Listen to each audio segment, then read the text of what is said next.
दिला दूँ तो आपकी आंखों से आंसू बह उठेगा। इतना पुराना लेकिन जब लोग घर से बाहर ही निकलते मैं इतनी दूर से लेकर आपके पास आए।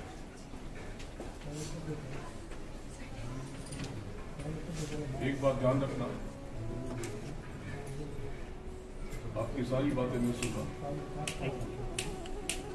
आप सबकी आंख में आंख डाल के मैं देख रहा हूँ, तो आप समझ गए कि आपके अंतर मन की एक एक बात मुझे पता है। तो जैसे जैसे मौका मिलेगा तो वैसे वैसे बाहर से बात करूंगा।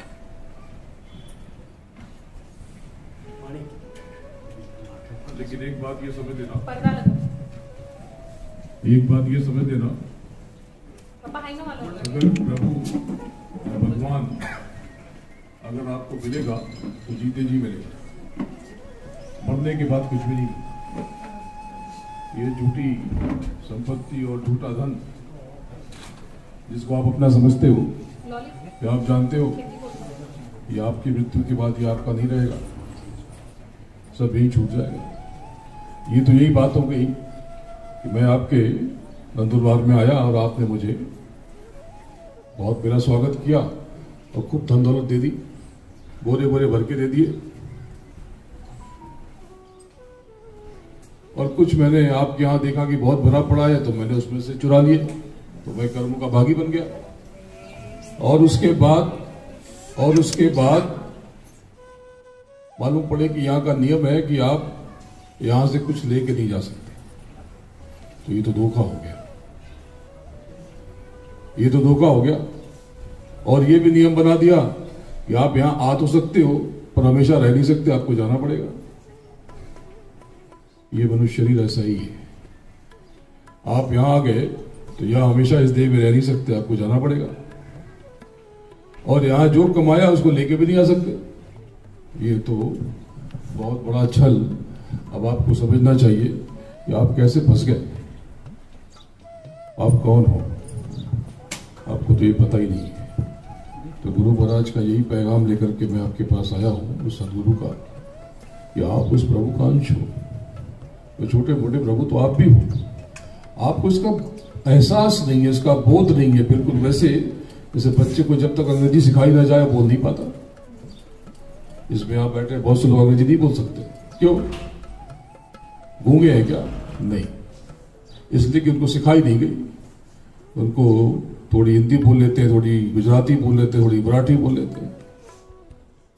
जो जो सीखा वो सब बोल देते हैं, लेकिन जो नहीं सीखा वो नहीं बोल पाते। तो आपको पता नहीं, जैसे एक बच्चा जो जन्म से बहरा हो वो बोल नहीं पाता, वो बोल नहीं पाता, गूंगा नहीं है, वो बोल सकता है। तो आज मैं बहुत कुछ आपको बताऊंगा। आज थोड़ा भी आया हूं, थोड़ा आराम कर लूं, उसके बाद आपके सारे दुख, सारे कष्टों का उपाय बताऊंगा और उसकी शुरुआत करके जाऊंगा। अगर आपने मेरी बात मान ली तो मैं आज से ही आपका जीवन बदल दूंगा। जय गुरुदेव। देखो मैं बहुत दूर से आया तो कुछ दक्षिणा तो लूंगा, लेकिन ये रुपया पैसा नहीं है, मेरे काम का नहीं है, इसकी मुझे आवश्यकता नहीं, इसकी मुझे बहुत जरूरत नहीं है, और जितनी जरूरत है उतना है मेरे पास। तो फिर क्या, कुछ तो दक्षिणा लेनी पड़ेगी, क्योंकि नहीं तो खाता नहीं खुलेगा। और कोई भी साधु दूर से आता है तो आप कुछ ना कुछ देते हो, तो मैं लेके जाऊंगा। तो ऐसा करना कि आज मुझे अपना क्रोध, अपनी नकारात्मक ऊर्जा, अपनी खींच झुंझलाहट, अपना डर, अपनी उलझने, अपनी उदासी, ये सब मुझे आज झोली में डाल दो। अगर आपने मुझे ये दे दिया और मुझ पर यकीन कर लिया तो देखो, मैं तो आपसे कुछ दूंगा नहीं, दूंगा जरूर, मुझे आपसे कुछ भी नहीं चाहिए।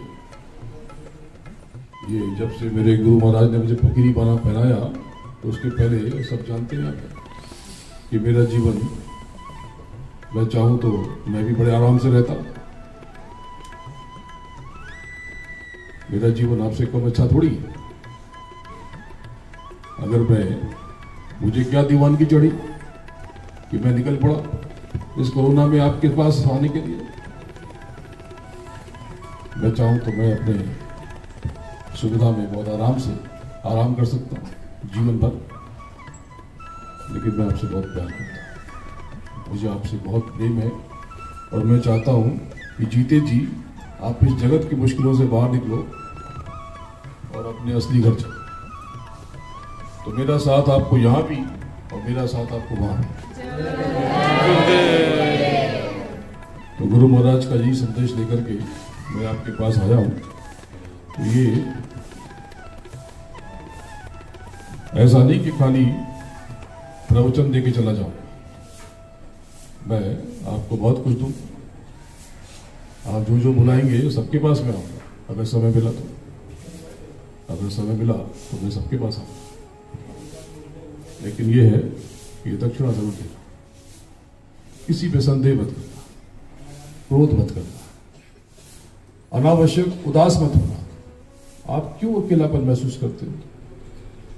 जिसने जगत बनाया वो हर क्षण आपके पास है। आपने सुना होगा कि निर्बल के बल राम। जो सबसे शक्तिहीन हो जाता है जब कोई किसी का साथ नहीं होता, तो उस प्रभु का साथ हमेशा होता है, उस परमात्मा का साथ हमेशा आपके साथ है, जिसने आपको बनाया। आप सोचो कि कितना इंतजाम किया, आपके लिए हवा बनाया, पानी बनाया, आपके लिए स्वादिष्ट पदार्थ बनाए, सुगंधित पदार्थ बनाए।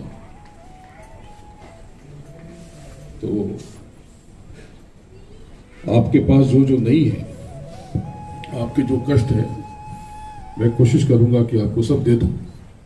लेकिन इसके लिए आप लिस्ट बनाओ, उसमें ये लिखो कि आपको क्या क्या परेशानी है, आपके पास क्या क्या नहीं है, ये सब लिखना। लेकिन एक और लिस्ट बनाओ उससे पहले, उसमें यह भी लिखना कि आपके पास क्या क्या है। सबसे पहले लिखना कि आपके पास एक दिमाग है, आप पागल नहीं हो। फिर ये लिखना कि आपके पास सुंदर आंखें हैं, जिससे आप सुंदर जगत को देख सकते हो, निहार सकते हो। फिर आप ये भी लिखना कि आपके पास कान है, नहीं तो लोग बहरे भी होते हैं, लोग अंधे भी होते हैं। फिर ये भी लिखना कि आपके पास एक सुंदर स्वरूप है, मुख है, जिससे आप लोगों से संवाद कर सकते हो। फिर ये भी लिखना कि आपके हाथ पैर सही सलामत हैं, थोड़े थक जाते हो, थोड़ी थकान हो जाती है, मैं जानता हूं। यहां बैठी कई सारी देवियों को घुटनों की तकलीफ है और भी देह में बहुत सारी तकलीफें हैं, लेकिन फिर भी ठीक है, अपना काम तो आप कर लेते। ये भी लिखना कि आपके पास एक छत है, भले किराए की सही, नहीं तो मैंने लोगों को बेघर भी देखा है। ये भी लिखना कि आपके पास अपने हैं, रिश्तेदार हैं, भले ही दिखावटी सही, लेकिन समय पर सुख दुख पे खड़े तो हो जाते हैं। ये भी लिखना कि आपके पास जलने वाले लोग हैं, ये जलने वाले लोग बड़े काम के होते हैं, आपको पता नहीं है। निंदक नियरे राखिए, निंदा करने वाले, जलने वाले लोग, ये आपकी शक्ति के आधार हैं, आपको मालूम नहीं है। जैसे आप जिम्नेजियम में जाते हो, फिर भार उठाते हो, ये आपका हाथ ऊपर जाता है और ये नीचे खींचता है, ये तो बहुत बड़ा शत्रु हुआ। अरे ये शत्रु ना हो तो आप कमजोर रह जाओ, ये आपको मजबूत बनाना। ये जो जलने वाले लोग हैं, ये बड़े काम के, इनको आशीर्वाद देना, इनको बद्दुआ मत देना। जब ये लिस्ट बनाओगे तो आपकी आंखों से आंसू निकल आएगा, आपको लगेगा कि ये आप क्या कर रहे हैं। उस प्रभु ने इतना कुछ दिया आपको, उस परमात्मा ने इतना कुछ आपको दिया, कुछ कम मिला कोई बात नहीं, और जो कम है, अगर वो वाकई कम है तो मैं उसका समाधान बता के जाऊंगा। मुझे पता है कि कुछ लोग यहां बैठे, उनकी उलझने सच में परेशानियां हैं, तो उसको दूर करने का रास्ता भी निकाल के जाऊंगा। तो आज शाम को कितने बजे? 5:30 बजे हम सब इकट्ठा होंगे। उसमें एकदम होशो हवा से बैठना, सोना मत। कि न जाने कौन सी बात आपके मतलब की निकल जाए। थोड़ा आराम कर लो भी आप, लेकिन शाम को सचेत होकर बैठना। उसमें आपके काम की बहुत सारी बातें बताऊंगा और उस प्रभु का असली भेद बताऊंगा। वे प्रभु कहां है कि नहीं है, ये सारा राज खोल दूंगा और आपके कष्टों को, आपके दुखों को मिटाने का मार्ग बताऊंगा। जय गुरुदेव, जय गुरुदेव, जय गुरुदेव, जय गुरुदेव। जय गुरुदेव नाम किसका? प्रभु का। जय गुरुदेव नाम किसका? प्रभु का।